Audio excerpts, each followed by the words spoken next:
오늘 추천 물건 강의를 시작하겠습니다. 6페이지입니다. 6페이지. 제일 첫 번째 물건입니다. 성남지원 2024 62184 강제경매입니다. 광주시 본지역구의 무허가 건물 제외 대지만 167.89평 강제경매입니다. 건축물 관리장 없고 132-3번지를 통해서 출입을 합니다.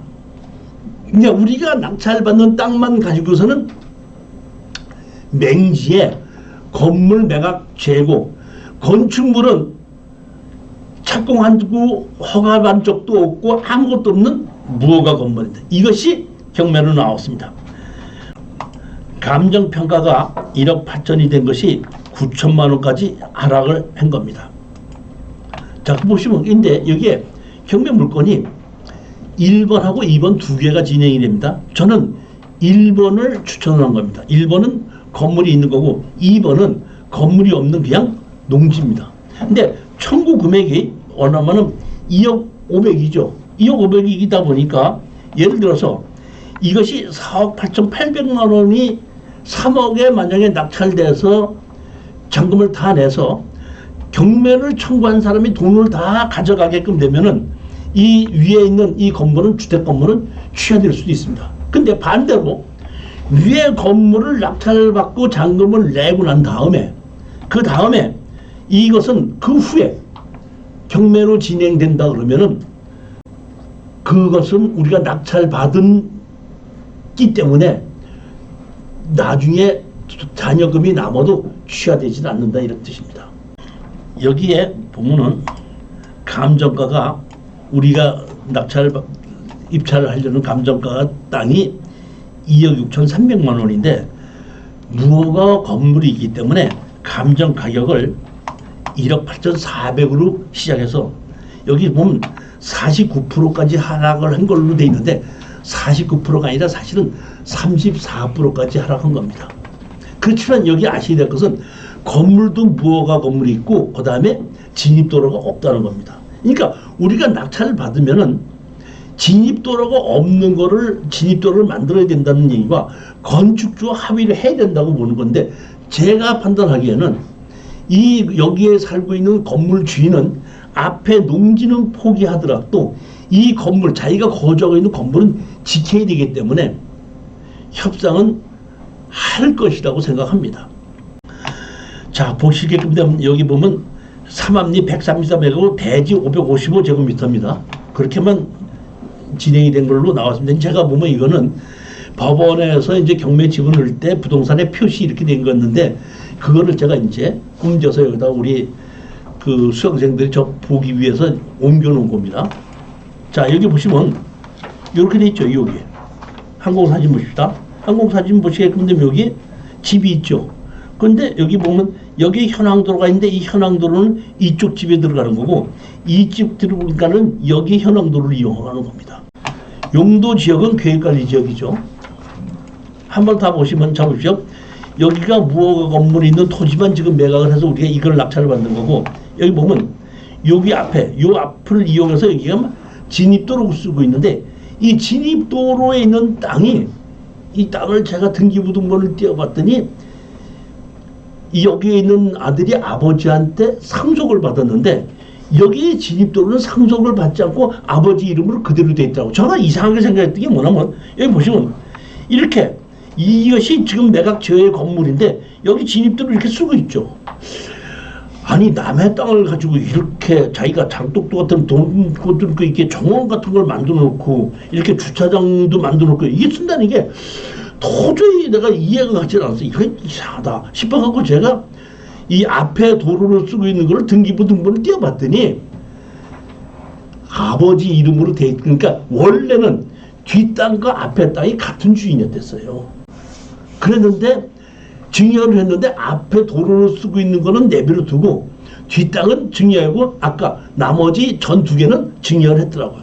증여를 했는데 그게 강지경매로 들어오다 보니까 앞에 도로를 쓰고 있는 건 아버지 이름은 그대로 있는 거고, 여기 뒤에 있는 이 건물을 제가 보기에는 이 사람이 자기가 증여를 받으면서 새로 리모델링 한 것 같은데 건축물 관리장은 없습니다. 아까도 말씀드렸듯이 이 건축물 관리장이 없는 이게 무슨 부동산이죠?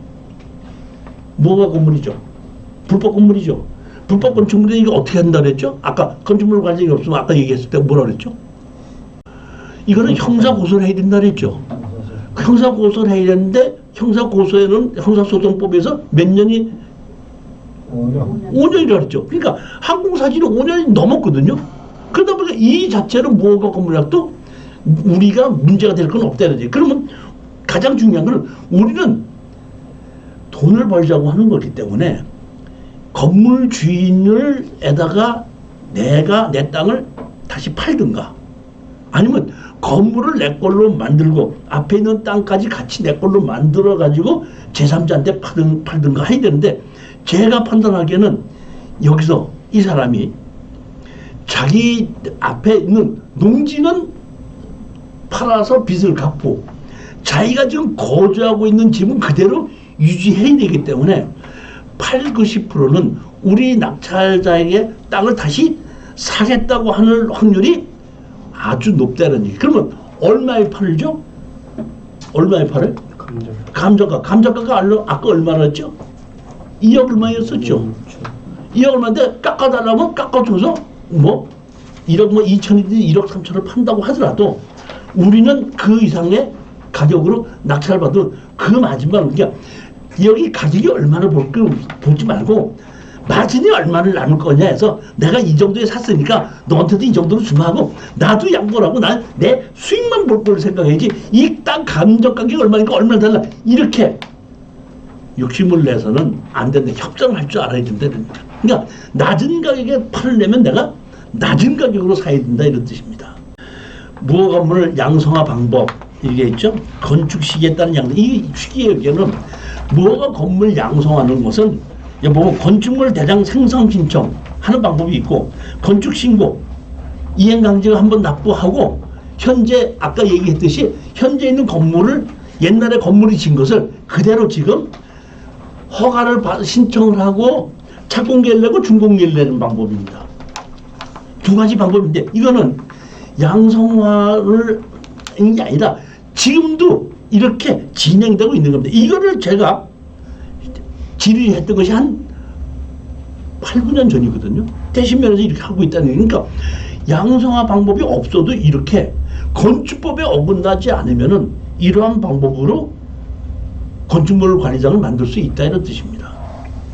제출 서류, 건축 새로 신고할 때 서류가 똑같은 겁니다. 다 건축법에 맞아야 됩니다.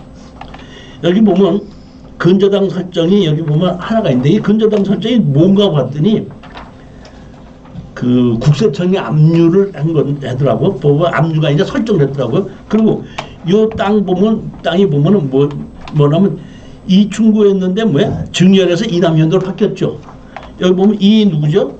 원래 주인이 이 누구였는데 누구한테 이남현으로 바뀌었죠. 뭘 했죠? 증여했죠. 상속이 아니라 증여한 거거든요. 상속을 했으면 아버지가 돌아가신 거고, 증여를 했다는 얘기는 살아계시다는 뜻이죠. 그러니까 제가 만약에 상속을 했다 그러면은 건물주를 상대로 지료 청구를 해서 그 지료를 가지고 앞에 진입 도로를 경매로 집어넣어서 낙찰받으면 되거든요. 근데 이거는 증여를 했고 살아계시다 그러면 강제로 할 수는 없습니다. 여기 보면 진입도로에 대한 것은 보면은 이 누구가 그대로 되어 있는 겁니다. 여기 보면 132-3번지죠.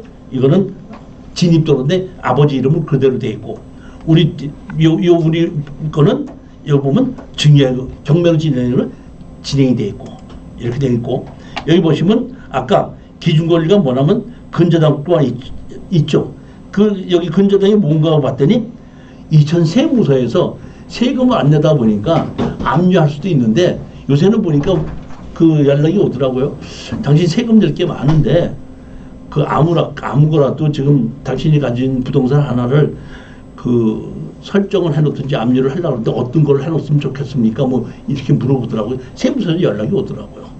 그럼 어떻게 합시다. 그러면 그럼 그걸로 해서 해놓겠습니다. 이렇게 했는데 이거 어떻게 됐든지 간에 세무서에서 근저당 설정을 해서 압류가 아니라 하여튼 기준 권리가 그렇게 됐더라 이런 뜻입니다. 현장 점유자, 우리는 낙찰을 받고 나면은 점유가 중요한데 점유가 누가 해야 되죠? 현재 보면 채무자가 점유하고 있다는 게 다른 사람이 세들어 있지 않기 때문에 따라서 제가 확신하는 것은 여기 채무자가 여기에 있고 채무 금액을 경매로 진행이 되게끔 되면은 채무 금액을 다 갚고도 한 1억 얼마 정도가 남거든. 1억 5천에서 2억 정도가 남거든요. 그렇기 때문에 앞에 있는 그 농지가 경매를 하더라도 자기가 살고 있는 집의 토지는 다시 매수할 확률이 높지 않겠나 싶어서 추천한 겁니다. 자, 두 번째 물건 보시겠습니다. 이번에 14페이지입니다. 14쪽이죠. 이번에는 성남지원 2024-6720이 임의 경매입니다. 여기는 광주시 퇴천면 관음리 대지가 198평, 전이 757제곱미터, 약 200평이 조금 넘고 감정 가격이 7억 6,300만 원짜리인데 청구 금액이 3억 6,700으로 되어 있는데 최저가가 2억 6,100만 원까지 하락을 했습니다. 즉 여기서 대출을 해준 그 금융기관에서 자기 돈을 다 못 받아갈 만큼 하락했다 이런 얘기입니다. 저는 경기도 광주시에서 오랫동안 살았기 때문에 여기 퇴촌을 상당히 잘 알아요. 그 퇴촌 가격도 많이 알고 있는데 퇴촌에 이런 정도 가격이 있는 것이 이렇게 가격이 하락한 걸 처음 봅니다. 뭐 아까처럼 도로가 없대든지 건물 매각주의든지 이런 거 아니고 다 정상적인 물건인데 가격이 너무 많이 하락했기 때문에 이런 정도라면은 우리가 한번 사도 되지 않겠는가 싶은 생각에 추천을 하게끔 된 겁니다. 여기 보시면 광주시 태점에 대지 하나가 있고 건물이 있고 그 다음에 전이 하나가 있고 대지가 하나 있거든요. 그러니까 세 필지 중에서 두 필지는 대지고 한 필지는 전이기 때문에 이거를 매입하려면은 농지 취득 자격증 면서가 필요한데 그 필요한 300평이 안 되기 때문에 주말 농원으로 해서 신청해서 낙찰을 받으면 되는 겁니다. 용도 지역은 계획관리 지역입니다. 자, 이것도 보면 집이 이렇게 옛날 집을 제가 보기에는 수리한 것으로 보이고 그 다음에 이렇게 창고도 하나 지어져 있습니다. 그 다음에 여기 보면 여기에 이제 여기에 퇴천의 관음리가 원래 유명한 것이 이제 한 20여 년 전에 전원주택 붐이 일어났을 때 연예인들이 상당히 많이 여기에 왔었어요. 보면은 제가 이 근처에 그 사우나를 하러 저는 이제 좀 큰 데를 있으면 제가 여기 가까운 집하고 가까우니까 갔던 적인데 거기 가게끔 되면은 가끔가다 연예인들이 그 들어서 같이 했던 적도 많이 있었어요. 뭐 그럴 정도로 이 전원주택이 이 태촌에 있는 곳이 가깝다 이런 뜻입니다. 그 다음에 여기 보면 천주교 성지가 있거든요. 천주교 성지가 그 당시에 제가 여기서 근무할 때에 여기에 천주교 성지를 그 만든다고 해갖고 그 천주교에서 100년 동안을 계획해서 만든다고 해서 여기 수용을 하고 이렇게 했을 때에 제가 그 여기 내용을 잘 알았는데 그 잘 아는 이유가 이때는 제가 한 젊었었거든요.